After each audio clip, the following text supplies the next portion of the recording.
Hello, my name is Ella. Welcome to the second speech that we have here, the moment of truth.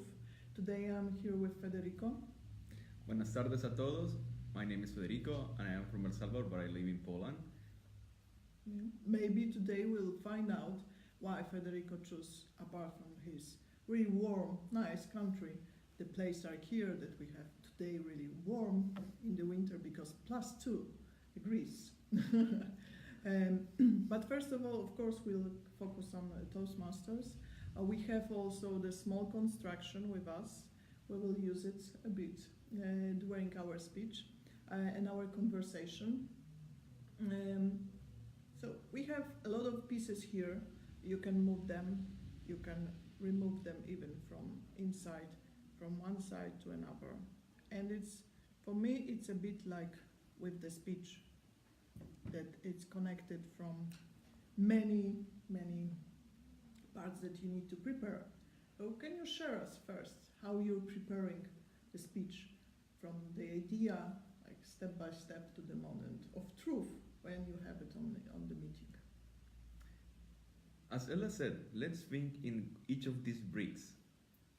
You need to find a brick that is possible to move. And why?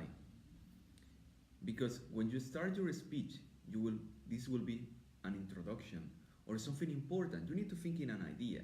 This is the most important. Think. What was something that happened to you that maybe you didn't like? This could be a funny story. Even if something, let's say I had yesterday someone throw me some coffee by mistake. This could be a great speech. You can create a story based on that. And this is what I do. First, I think in a story that I would like to share with the people. But not to myself, but think in how the other people can enjoy it. This is the first point. And what about you, Ella? What do you do? Okay. It's really funny because here we have the small piece that moved when you were moving yours. So I see it also as an influence from the other people. Look how easily it was taken out. So always when preparing the speech, I think about the influence from the other people, but also how I influence the audience and if it will be interesting for them. Additionally, when you're preparing a speech, you should not always follow certain rules. Sometimes you can break the rules.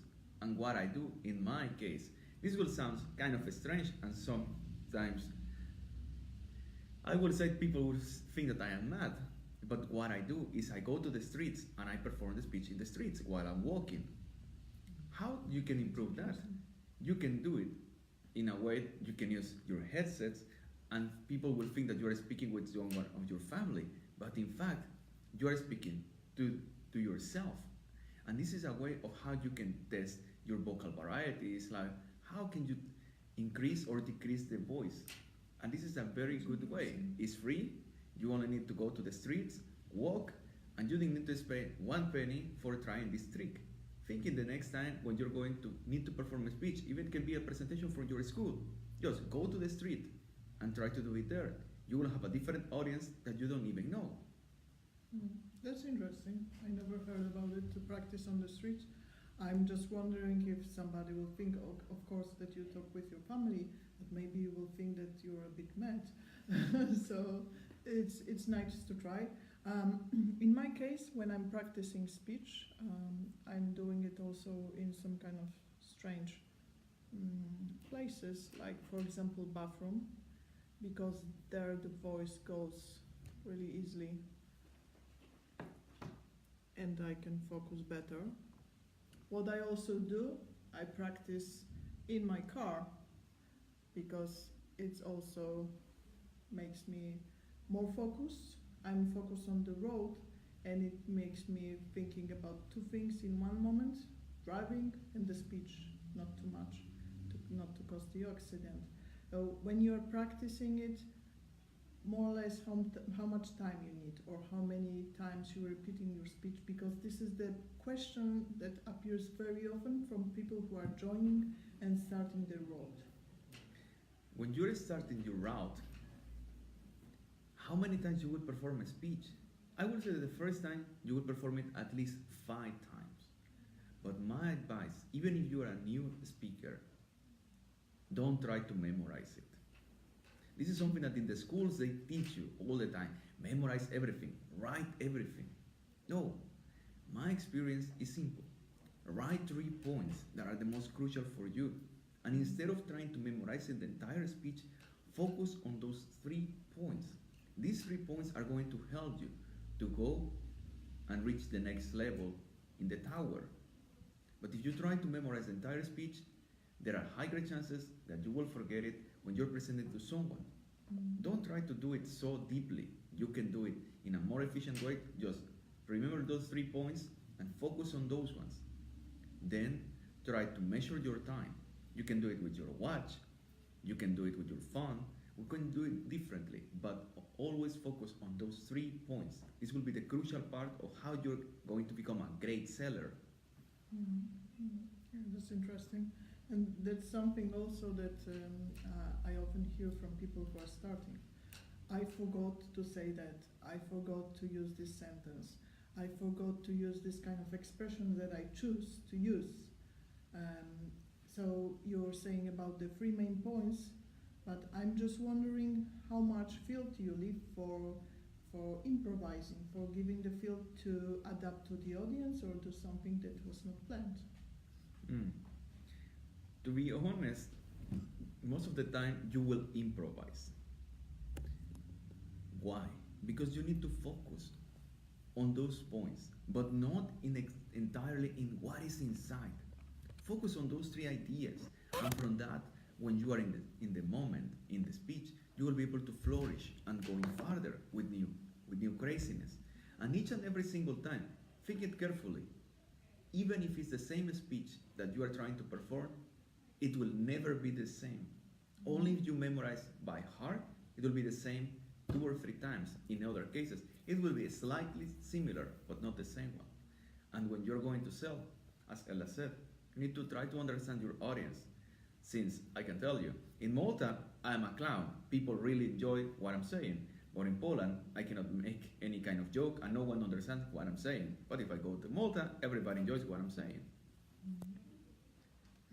Okay, so improvisation is like this piece that I took out in the middle. As you can see, and you might see here, there is some kind of dangerous situation, and sometimes it happens like that. At the last meeting that we had here in Retro Cafe in Łódź, we had also table topics, so improvised speeches, and one of the person was sharing the failure in kitchen, because this was the topic about the cooking, and this was the person that won.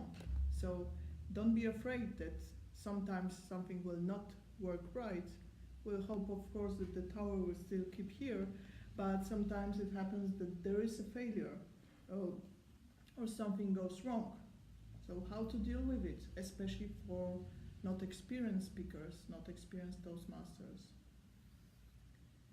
If I can give you an advice about that when you are feeling overwhelmed, where you are feeling that you cannot control your feelings, this is why you should go to the streets and perform the speeches there. Because first of all, you don't know who is going to be there. The audience will create you a different effect in your mind, and you will have a different mindset each and every single time.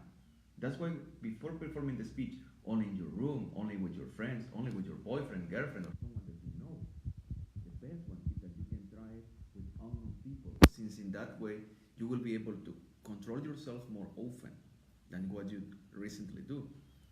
And something else that I can recommend you, I have a friend who recommended me a book that is called How to Stop Worrying and Start Living. That book will give you some advice of how to control yourself, especially in those moments where you're really emotional and where you're thinking, I'm going to screw up everything during the speech, or when you're in this moment, how you can control yourself. That book is not about public speaking, but if you can take some of those ideas in your daily life, until when you're performing speeches, you will see that they will look slightly different. And how about you, Ella?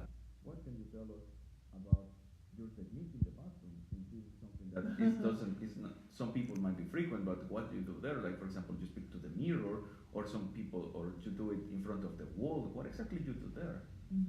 It depends. I do it in 3 main places. I'm doing it in front of the mirror, but mainly when I'm preparing myself. So again, I'm preparing myself and also speaking, so I can see how my face look like. Because at the beginning, when I started my journey in Toastmasters, I had two main problems. First was vocal variety. I was very monotonous all the time, speaking like that, not any accents or anything.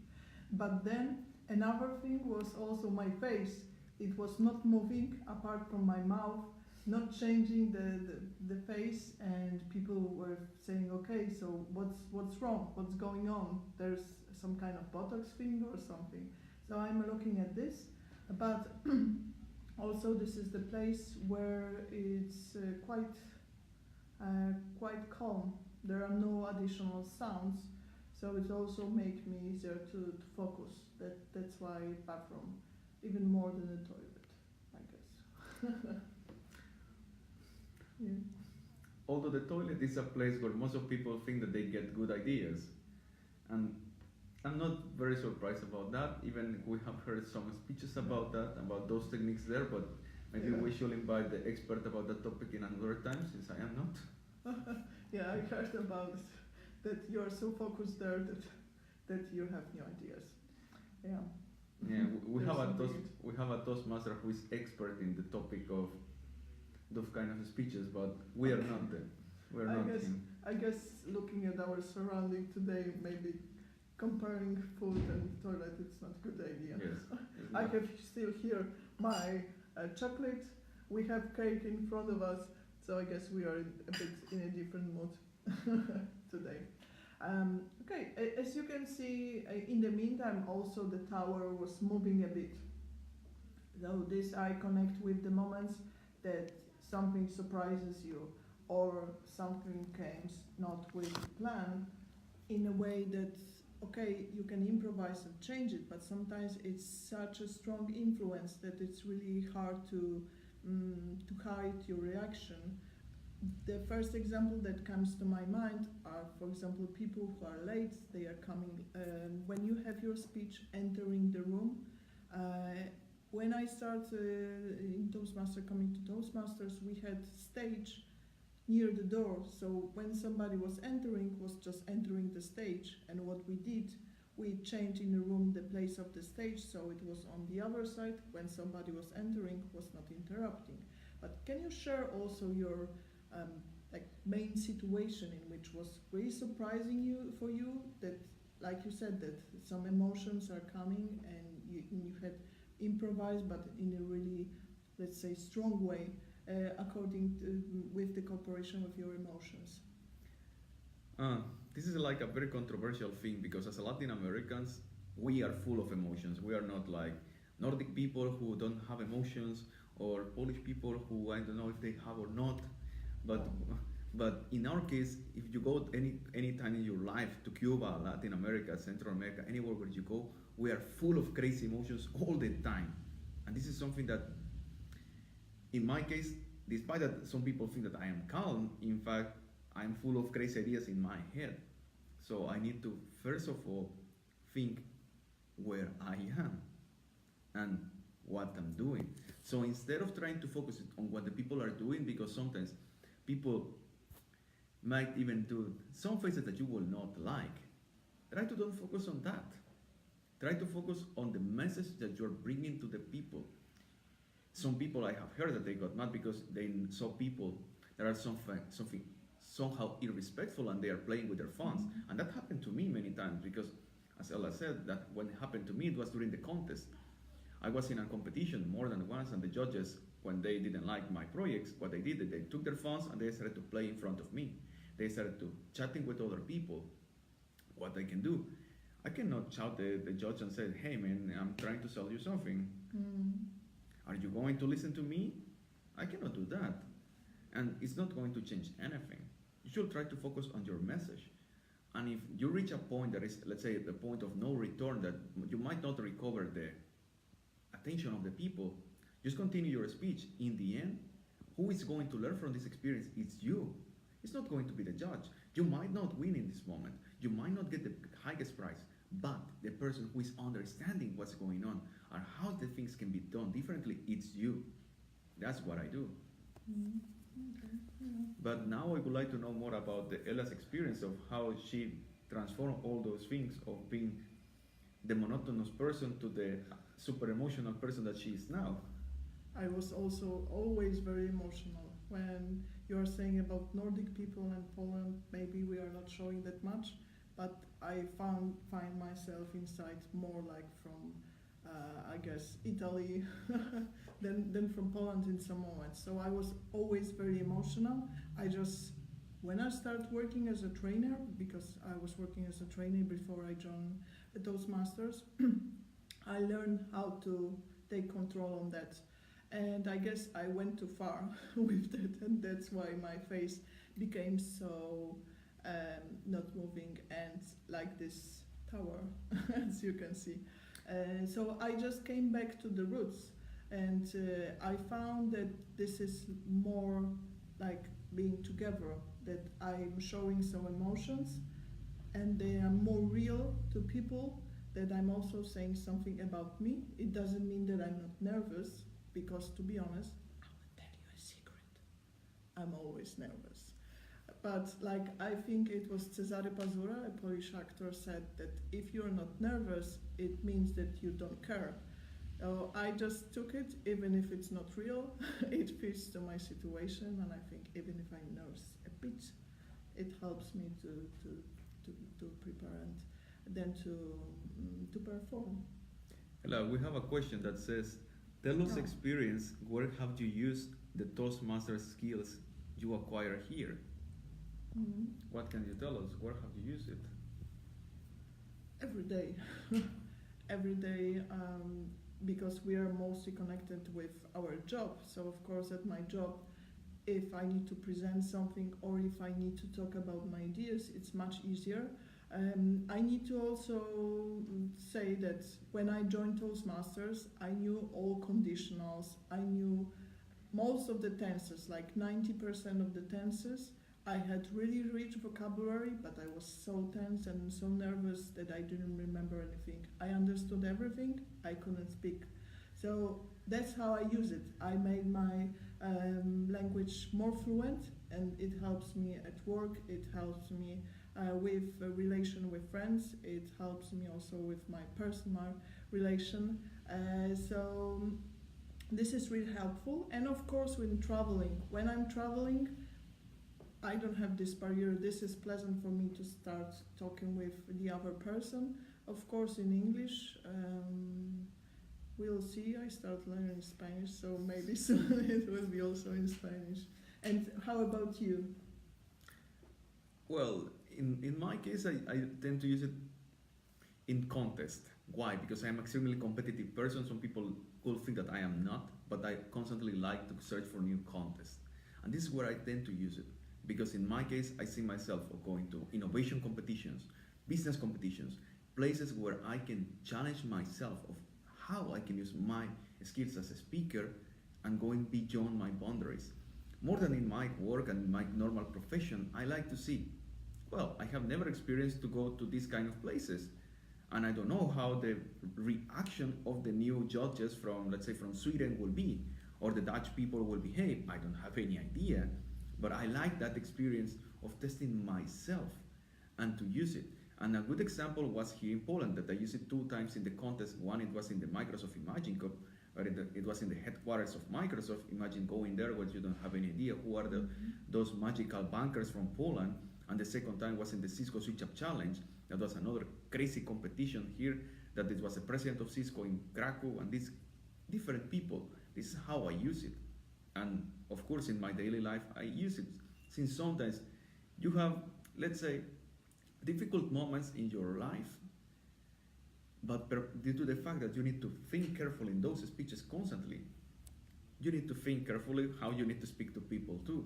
And so it's how you're able to mix your knowledge of Toastmasters and bring it to your daily life. Because many times, it's not only to perform a speech. And think it as a friend told me, you are a Toastmaster. Don't think the difficult talk that you're going to have like just a talk.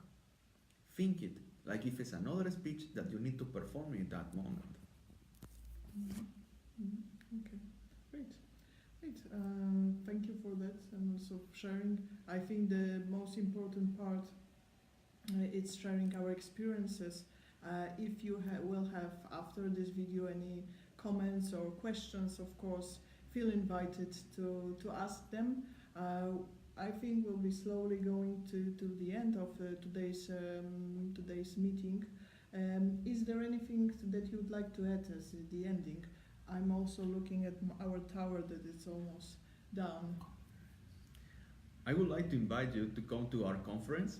We are developing a great event that today Randolph is not with us, but you will see it soon. He's the person and he's the director of this school that we're building, and we're collaborating with different people from different parts even of the world. The main idea is that you could become a magician and think all the time in what you can do differently. We're building this conference that is based on a place called Wuch, that is focused on arts, since this place was an artistic place, and the place is called Wuch Arts. Something that you will add us more about it, Ella? Yeah. I had a chance to meet Randolph, so it was really pleasant to talk with him. I'm sure he has a lot of wisdom to share. We are also preparing special places. There are a lot of places not only connected with arts, but also with the special atmosphere here in Łódź for you to visit, to see. I'm sure that there are even places who are not so common for people who are living here. And what is saying about the people who will come here, so of course feel invited. Okay. And finally, we would like to remind you about our meetings. As you know, we are the Leadership Toastmasters Club. We have been here for 5 years, and this year is going to be our sixth anniversary. It's going to come soon. There will be more secrets about it. Our meetings are on Thursdays at 7 p.m. and new things are coming this year. Be our guest, and most importantly, become the new Toastmaster and change the life of other ones. And of course, more details you can see on our profile, our site on Facebook and our website. So feel invited for the meeting, also for looking for some more details. Thank you very much for joining us. See you soon. See you. Have a good weekend. Bye.